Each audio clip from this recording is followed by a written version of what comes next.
দেখুন, এটা নিয়ে আলোচনা হওয়া খুব ভালো এবং মুক্ত আলোচনা হওয়াই উচিত।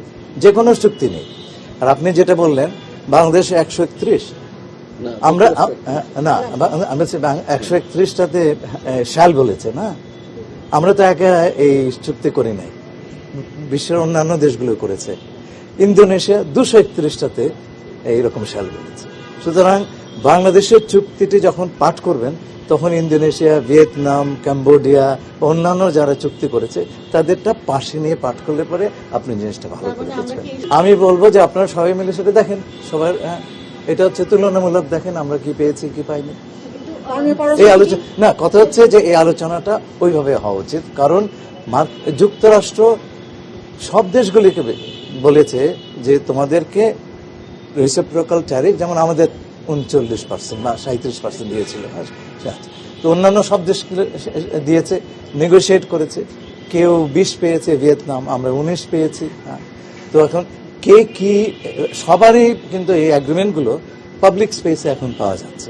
আপনার বাংলাদেশের অ্যাগ্রিমেন্ট অন্যান্য দেশের অ্যাগ্রিমেন্টের সঙ্গে তুলনা করে পড়েন, তাহলে বুঝবেন যে আমরা কি রেট পেয়েছি, পলিসিতে আমরা কি কি বিষয়ে তাদের সঙ্গে চুক্তি করেছি, অন্যরাও কি চুক্তি করেছে, অন্যরা কি পারচেজ কমিটমেন্ট কত, আমাদের পারচেজ কমিটমেন্ট কত, সব মিলিয়ে দেখেন। দেখুন, পশ্চিমবঙ্গে এখনো সরকার প্রতিষ্ঠিত হয়নি এবং তারা কি ভাবছেন, কি করবেন, সেটা তারা যদি না জানান, তাদের মাইন্ড রিড করার কাজ আমার না।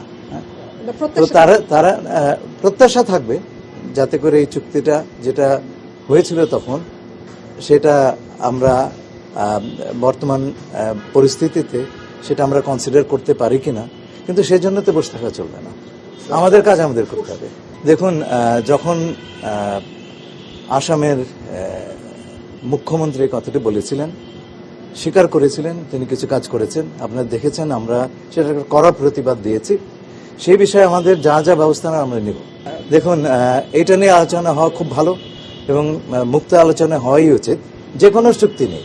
আর আপনি যেটা বললেন বাংলাদেশ 131, আমরা না আমি 131টাতে শাল বলেছে না, আমরা তো একা এই চুক্তি করি নাই, বিশ্বের অন্যান্য দেশগুলো করেছে। ইন্দোনেশিয়া 231টাতে এইরকম শাল বলেছে। সুতরাং বাংলাদেশের চুক্তিটি যখন পাঠ করবেন তখন ইন্দোনেশিয়া, ভিয়েতনাম, কম্বোডিয়া, অন্যান্য যারা চুক্তি করেছে তাদেরটা পাশে নিয়ে পাঠ করলে পরে আপনি জিনিসটা ভালো করে বুঝবেন। আমি বলবো যে আপনারা সবাই মিলে সেটা দেখেন, সবার এটা হচ্ছে তুলনামূলক, দেখেন আমরা কি পেয়েছি কি পাইনি।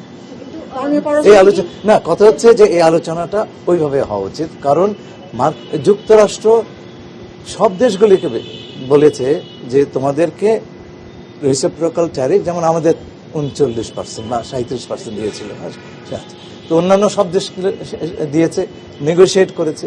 কেউ 20 পেয়েছে, ভিয়েতনাম, আমরা 19 পেয়েছি। তো এখন কে কি, সবারই কিন্তু এই অ্যাগ্রিমেন্টগুলো পাবলিক স্পেসে এখন পাওয়া যাচ্ছে। আপনার বাংলাদেশের অ্যাগ্রিমেন্ট অন্যান্য দেশের অ্যাগ্রিমেন্টের সঙ্গে তুলনা করে পড়েন, তাহলে বুঝবেন যে আমরা কি রেট পেয়েছি, পলিসিতে আমরা কি কি বিষয়ে তাদের সঙ্গে চুক্তি করেছি।